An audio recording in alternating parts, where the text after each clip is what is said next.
Hello everyone, आज हम पढ़ने वाले हैं पार्ट्स ऑफ स्पीच के बारे में। पार्ट्स ऑफ स्पीच क्या होता है कि हमारे किसी भी सेंटेंस में हर एक वर्ड कुछ ना कुछ हमारे ग्रामर को जो है सिंबलाइज करता है। जिसकी हमारे उसमें नाउन होते हैं, वर्ब होते हैं, प्रोनाउन होते हैं, एडजेक्टिव, एडवर्ब, ऐसी और भी बहुत सारी चीजें। टोटली 8 होते हैं, 8 ग्रुप्स है, 8 वर्ड्स के ग्रुप्स है जिसको कि हम पार्ट्स ऑफ स्पीच बोलते हैं। जो 8 वर्ड कैटेगरीज है इनका नाम है noun, pronoun, verb, adjective, adverb, preposition, conjunction and interjection. ये टोटल 8 चीजें हैं जिसके बारे में आज हम अभी डिटेल में भी पढ़ेंगे। हर एक सेंटेंस में हर एक वर्ड इनमें से किसी ना किसी कैटेगरी को बिलोंग करता है। वो जो भी वर्ड है वो या तो नाउन होगा या प्रोनाउन या वर्ब या एडजेक्टिव, कुछ ना कुछ इनमें से जरूर होगा। और इन पार्ट्स ऑफ स्पीच की हमारे लिए बहुत ज्यादा इंपॉर्टेंस है अगर हमें अपनी ग्रामर को एनरिच करना है और अपनी वोकैबुलरी इंप्रूव करनी है। हाँ, तो इन 8 के बारे में तो आप जान ही गए हैं, अब डिटेल में भी आगे जानेंगे। अच्छा, तो वोकैबुलरी पे हमारा कैसे असर पड़ता है इन 8 पार्ट्स ऑफ स्पीच के बारे में जानने पर। देखिए, इंग्लिश में क्या होता है कि कई बार एक ही शब्द को अलग अलग जगह पर अलग अलग कारणों से यूज किया जाता है, जिससे कि उनके मतलब में, उनके मीनिंग में बहुत ज्यादा फर्क आ जाता है। जैसे कि एक छोटा सा एग्जांपल लेते हैं। एक शब्द है वेल, वेल जिसको कि जनरली आम भाषा में हम क्या बोलते हैं, कुआं। ओके, अब इसका हम अलग अलग तरीके से इसका यूज करेंगे सेंटेंसेस में और फिर देखेंगे कि क्या इस वर्ड का मतलब सेम रहता है हर उसमें या फिर वर्ड का मतलब चेंज होता है। जैसे कि you need to dig a well, कि तुम्हें कुआं खोदना है। ये सिंपल बिल्कुल सही है। ये वेल इसमें एक नाउन के फॉर्म में यूज हुआ है, एक संज्ञा के फॉर्म में यूज हुआ है। अगला है यू लुक वेल, कि तुम देखने में अच्छे लग रहे हो, तो ये एक एडजेक्टिव है। ये यहाँ पे ये वेल किसी नाउन या किसी कुएं को सिंबलाइज नहीं कर रहा, ये एक एडजेक्टिव है। ये उस पर्सन की जो विशेषता बता रहा है, विशेषण शब्द जिसे हम बोलते हैं। यू डांस वेल, तुम डांस बहुत अच्छा करते हो। यहाँ पे वो डांस के बारे में बात हो रही है कि डांस कैसा करते हैं, डांस बहुत अच्छा किया है। तो ये एक एडवर्ब के फॉर्म में यूज हुआ है। एडवर्ब मतलब कि जो क्रिया विशेषण होते हैं। वेल आई एग्री, यहाँ पे ये वेल यूज हुआ है इंटरजेक्शन के फॉर्म में, अपने इमोशंस को एक्सप्रेस करने के लिए इंटरजेक्शन के फॉर्म में यूज हुआ है। My eyes will well up, मेरी आंखें ठीक हो जाएंगी, तो यहाँ पे वर्ब है, ये वेल एक वर्ब के फॉर्म में यूज हुआ है। ठीक होना एक वर्ब है।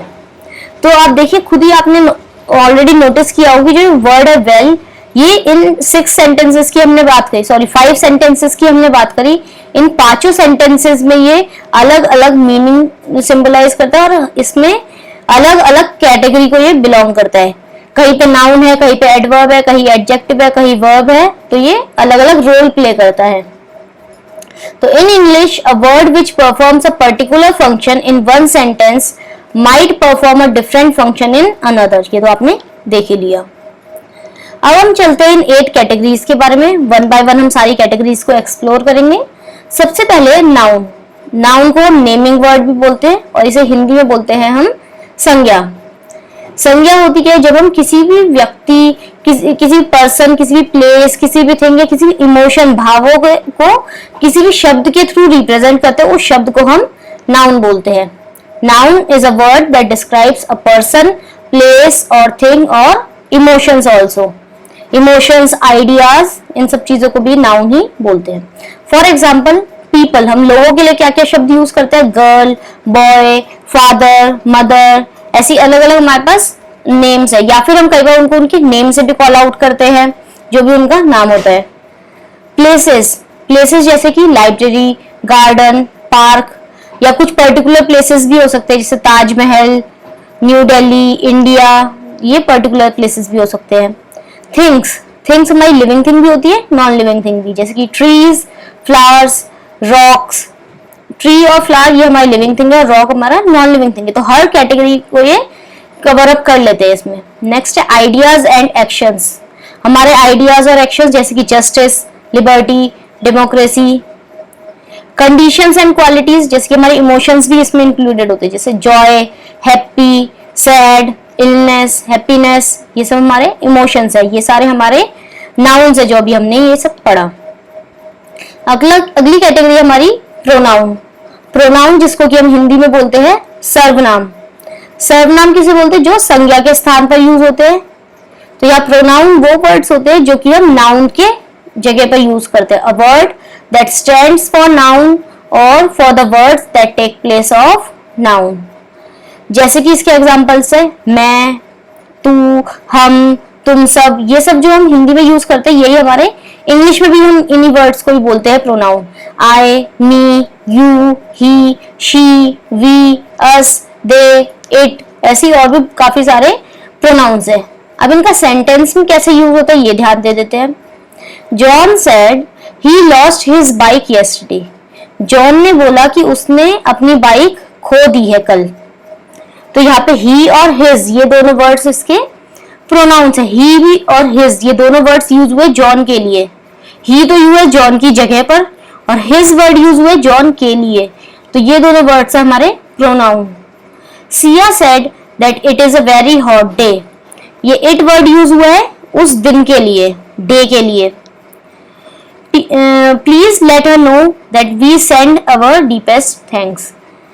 कि लेट हर, ये हर हमारा एक प्रोनाउन है, हर उस पर्सन के लिए यूज हुआ है। वी मतलब हम सब के लिए यूज हुआ है, अवर मतलब कि हमारा। तो ये सारे हमारे प्रोनाउंस यूज हुए जो आप देख सकते हैं स्क्रीन पर येलो कलर से। ही, हिज, इट, हर, वी, अवर, ऐसे और भी बहुत सारे प्रोनाउंस हैं।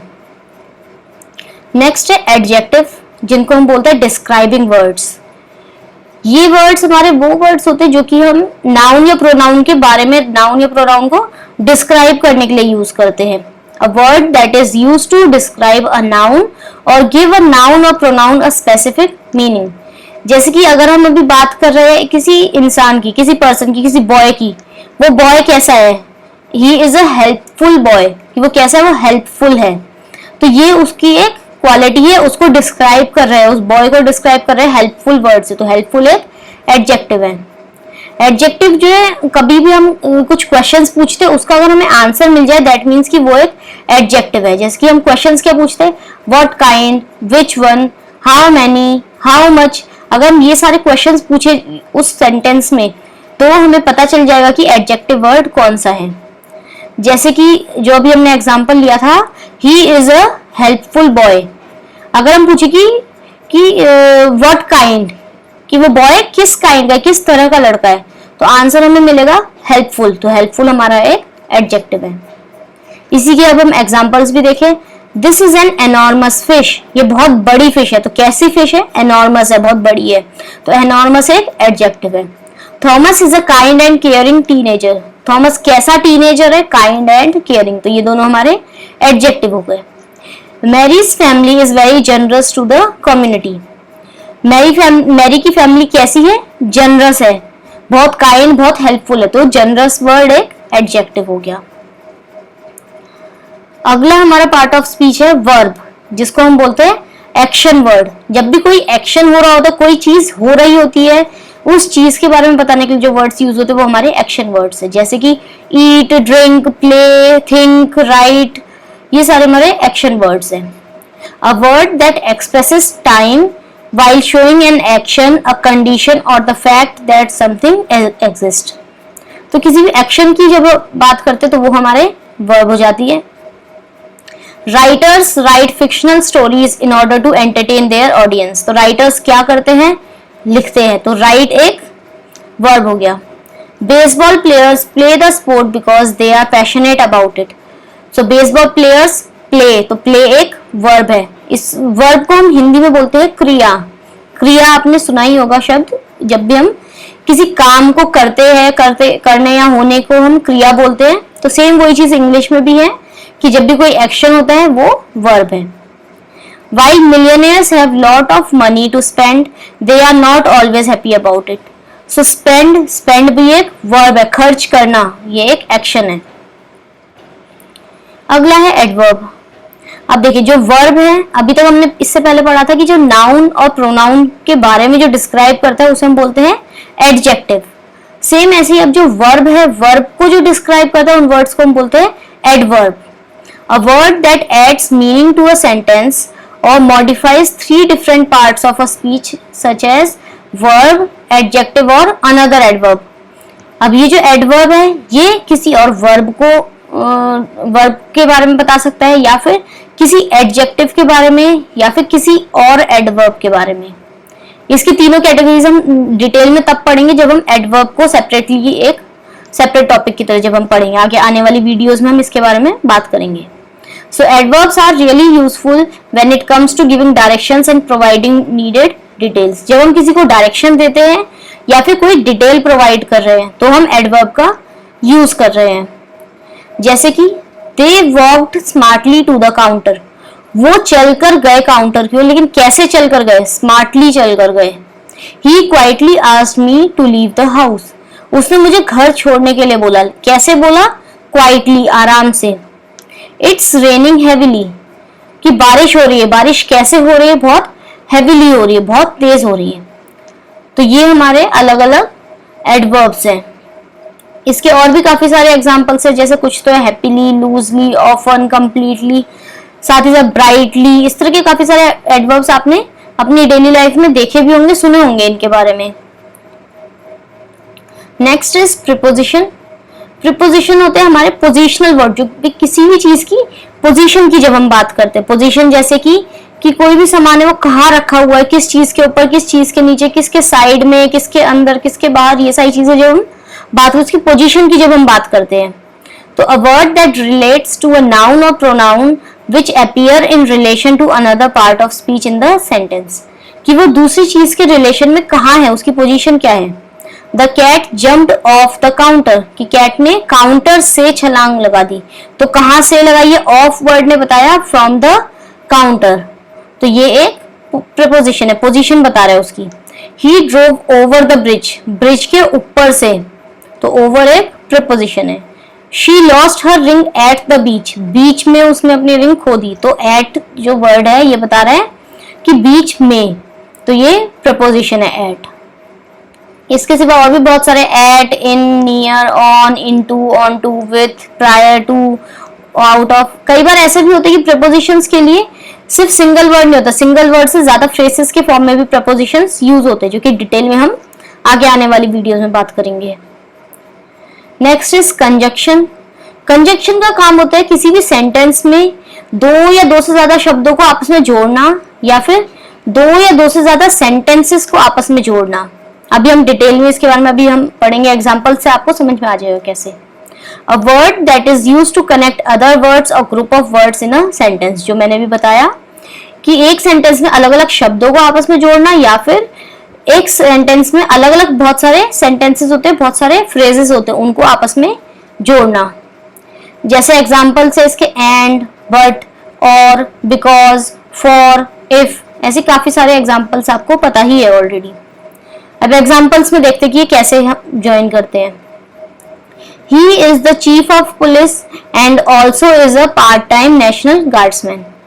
तो इसमें देखिए ये दो सेंटेंसेस अलग अलग है। He is a chief of police, he is a part time national guardsman. ये दो अलग अलग सेंटेंसेस हैं, बट इन दो सेंटेंसेस को ज्वाइन करके हमने सिंगल सेंटेंस बना दिया है, और इसमें हमारी हेल्प करी है एक शब्द ने, एंड ने।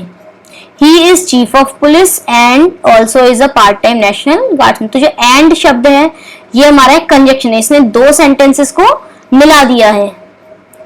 अगला example, I have 2 goldfish and a cat. मेरे पास 2 गोल्डफिश है और एक कैट है। तो इसमें दो अलग अलग सेंटेंसेस नहीं है, लेकिन दो अलग अलग शब्द है, गोल्डफिश और कैट। दो लोगों की बात हो रही है, दो एनिमल्स की बात हो रही है, गोल्डफिश की और कैट की। तो इसको भी जोड़ के रखा है एंड ने। I would like that idea better if you backed up your claim with facts. इसमें देखिए दो अलग अलग सेंटेंसेस है। I would like that idea better, कि मुझे वो वाला आइडिया बेटर वे में पसंद आएगा।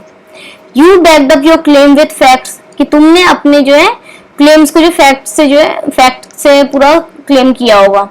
तो यहाँ पे देखिए ये इफ वर्ड ने इन दोनों सेंटेंसेस को ज्वाइन किया है।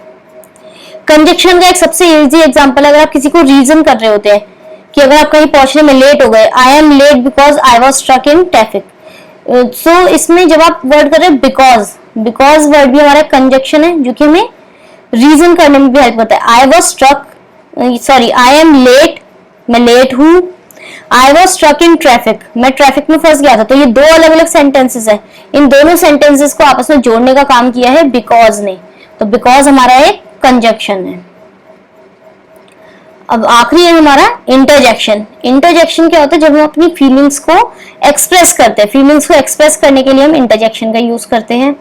जैसे कि आउच दैट हर्ट, कि ये आउच का कोई मीनिंग नहीं है, लेकिन ये हमें हमारे पेन को जो है रिप्रेजेंट करता है ये वर्ड आउच, कि हमें किसी चीज से लगी और हमने उस चीज को आउच वर्ड के थ्रू एक्सप्रेस किया कि हमें दर्द हुआ है।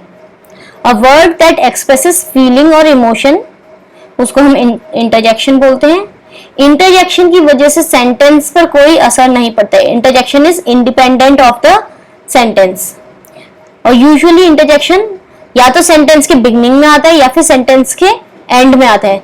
बहुत rarest of the rare case है जबकि ये इंटरजेक्शन को हम सेंटेंस के बीच में भी यूज करते हैं, बट उसकी अभी जरूरत नहीं पड़ेगी, वो बहुत ही डिटेल्ड चीज है।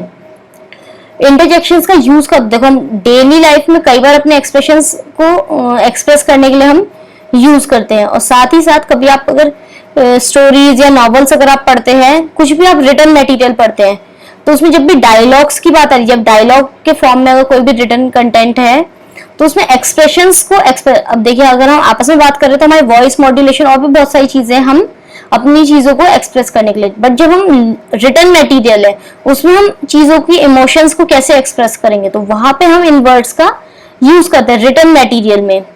Interjections are very important to use when written dialogues for characters in story और फिक्शनल नॉवेल्स। ये रिटन वर्क में यूज होता है। They are used to spice up your writing and make the readers engaged in the content. क्योंकि अगर आपको कोई भी स्टोरी पढ़ रहे हो, उसमें अगर आपको इमोशन से आप कनेक्ट नहीं कर पा रहे, आप उस स्टोरी में मजे नहीं ले पाएंगे, तो आप वो स्टोरी में बहुत बोरिंग लगेगी। इसीलिए ताकि वो एंगेजिंग रहे, आप उसके साथ कनेक्टेड रहे, इंटरजेक्शंस का यूज होता है। जैसे फॉर एग्जाम्पल, आगे भी हमारे पास एग्जाम्पल्स है। Phew, I thought mister Jones was going to collect the science holiday homework today. यहाँ पे फ्यू को एक सरप्राइज वे में यूज किया गया है कि जो मैंने तो ऐसा सोचा था कि शायद मिस्टर जॉन आके साइंस होमवर्क कलेक्ट करेंगे, बट ऐसा नहीं हुआ। तो एक सरप्राइज वे में या डिसअपॉइंटेड वे में भी इसको यूज किया जाता है। Bravo, that performance by your orchestra was incredible tonight. Bravo यहाँ पे जो किसी चीज को प्रेज करने के लिए यूज किया गया, कि किसी चीज की तारीफ करने के लिए कि तुम्हारी आज की ऑर्केस्ट्रा परफॉर्मेंस बहुत ही अच्छी थी। तो ये एक्सप्रेस किया उसने अपनी फीलिंग्स को। इसके सिवा और भी एग्जांपल्स है, जैसे इंडीड, वेल, ऊप्स, हा, ब्रावो, गुडनेस, ग्रेट, हुर्रे, ओ, ऊप्स, वेल, ऐसी और भी काफी सारी चीजें हम डे टू डे लाइफ में यूज करते हैं। तो ये था हमारा पार्ट्स ऑफ स्पीच के बारे में। अब इनके बारे में डिटेल में हम आगे आने वाली कुछ वीडियोस में आपके साथ शेयर करेंगे। उन वीडियोस के बारे में कनेक्टेड रहने के लिए, अपडेटेड रहने के लिए हमारे इस चैनल को सब्सक्राइब कीजिए। Thank you.